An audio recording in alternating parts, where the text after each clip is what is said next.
ya sabemos que en este nivel de pensamiento del gobierno, en donde incluso ya estamos tristemente teniendo que debatir o teniendo que retomar estos debates tan básicos como la democracia, como la transparencia, que bien lo dice Pablo. Si estamos en ese nivel, es imposible aspirar a tener otras conversaciones de ambientalismo, de libertades, derechos humanos, etcétera. Y por fin parece que se prende una velita en nuestro camino llamada Xóchitl Gálvez, de la que ya empezamos a hablar un poco. ¿Tú cómo ves este fenómeno de la Xochilmanía, los Xochitl lovers? Respeto que digan Xochilmanía, que digan Xochitl lovers, pero yo no me identifico con esos términos. Perdón, soy de otra generación. No. Pero, bueno, no digo perdón, sino simplemente soy de otra generación, porque ustedes hay que pedirles perdón a los jóvenes que ni siquiera van a votar y quieren tener representantes y todo eso. Y no es tal vez ahí en representantes no sea un asunto de edad, es una locura eso que jóvenes de 18 años puedan ser diputados. Sí, bueno, eso me parece un error, Los 21 es una buena edad, pero bueno, ok, a lo mejor estoy equivocado. Pero no hay ni de 28. Bueno, porque participan muy poco. Participan sí, eso es cierto. Poco. Y hacer política no es solamente decir soy viejo, soy joven, soy arquitecto. No, es toc, ir casa por casa. Porque los partidos, y aquí no me refiero a cuestión de edades, nos han dejado a los comunicadores, a los periodistas, que hagamos todo. Nosotros hacemos los señalamientos, la crítica, etcétera. Pero ellos quieren hacer lo mismo. No son columnistas ni son reporteros. La función de los políticos, entre otras cosas, es ir toc, casa por casa, a explicar la situación. Sé que es difícil en tiempos de inseguridad, pero esa es chamba de los partidos. Hay que ir a los barrios, hay que ir a las casas. Así lo hizo López Obrador y nos dio un ejemplo a todos. Pueblo por pueblo y saludar de mano. No puedes dar dinero. Bueno, pero a lo mejor ahí el término que se utilizó ahorita de Xochitl lovers, también yo veo una candidata que, bueno, todavía no es candidata, ¿verdad? Pero que está aprendiendo a los jóvenes. O sea, yo sí veo el fenómeno Xóchitl llegando a los jóvenes que estaban muy apáticos por el tema de la política. ¿Tú no ves esa Xóchitl? Sí, comparto contigo plenamente lo que dices y le está llegando a personas que Morena los creía cautivos con el discurso de los pobres cuando vemos sus riquezas y cómo viven, ¿no? Xóchitl sí viene de abajo. Xóchitl es un ejemplo de superación personal en un ambiente como el que se vive en el Valle del Mezquital, que es árido, duro, fuerte, rudo, y con un padre golpeador, alcohólico, y ella perseverante, con dos cosas, trabajo y estudio.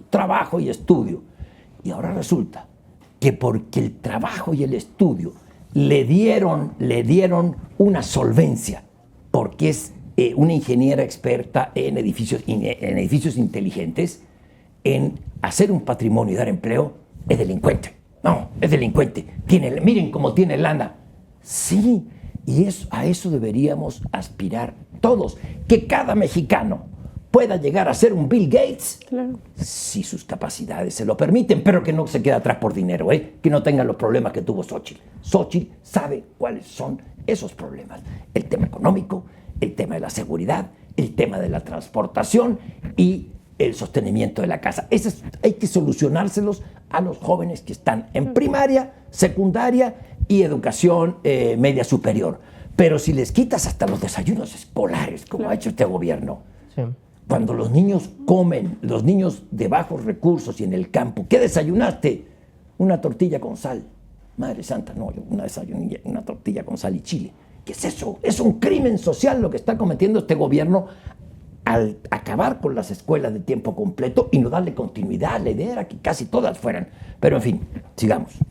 Y para concluir, ¿verdad? Porque creo que se les va el tiempo, no. No, bueno, mira, el público estoy segura que no se preocupa por el tiempo y que la está pasando muy bien y aprovechen, entre tanto, darle like y compartir el programa. Pero justo, o sea, creo que Xóchitl por ejemplo, estuvo en el espacio de los jóvenes Atypical y de verdad a mí me emocionó mucho. En ese momento ya no tenía la presidencia en la mente, pero y se lo dije, fue la primera persona de la clase política que la escuché hablando de inteligencia artificial. De cambio. Muy pocos los escucho hablando sustentabilidad. Y ella no es que empezó a hablar de eso ayer.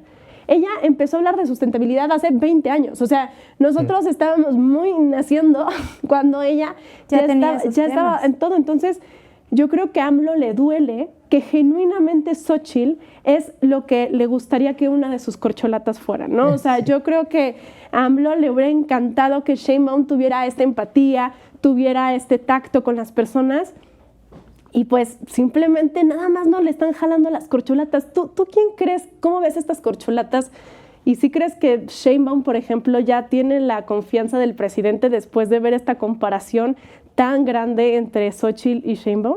Bueno, creo que no es solamente Xóchitl Sheinbaum, sino todos los aspirantes de Morena, y me parece que la mayoría de los aspirantes del Frente no llenan la capacidad de comunicación y la capacidad de empatía que tiene con el resto de sus paisanos, la ciudadana Xóchitl Gálvez. O sea, sí creo que es un fenómeno político, porque ella no es clase política, ella no llegó del brazo de algún dirigente de partido, ella la trajo un headhunter, un cazador de talento, le dijo a Fox: usted está buscando a alguien para pueblos indígenas y todo esto, mire aquí lo que tenemos, esta persona.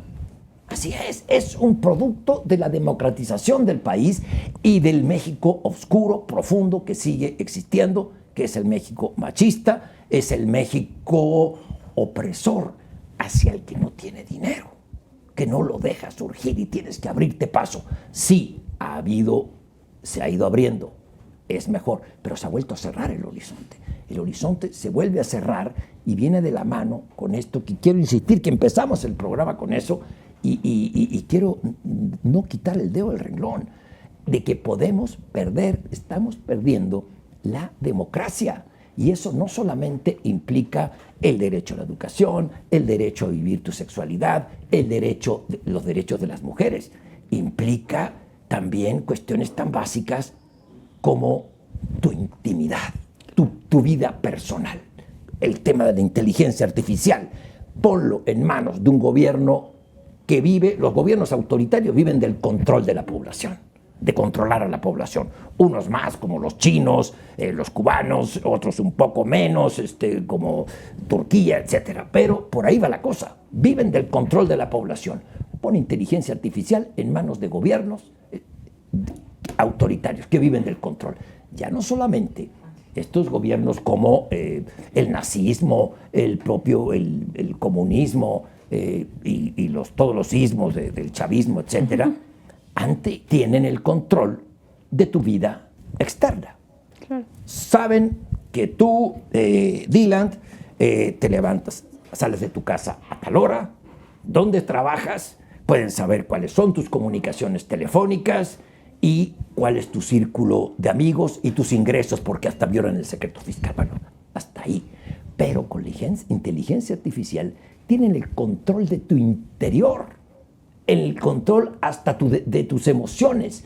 Con inteligencia artificial, tú puedes saber cuáles son, qué te gusta, qué aborreces, cuáles son hasta tus inclinaciones más íntimas.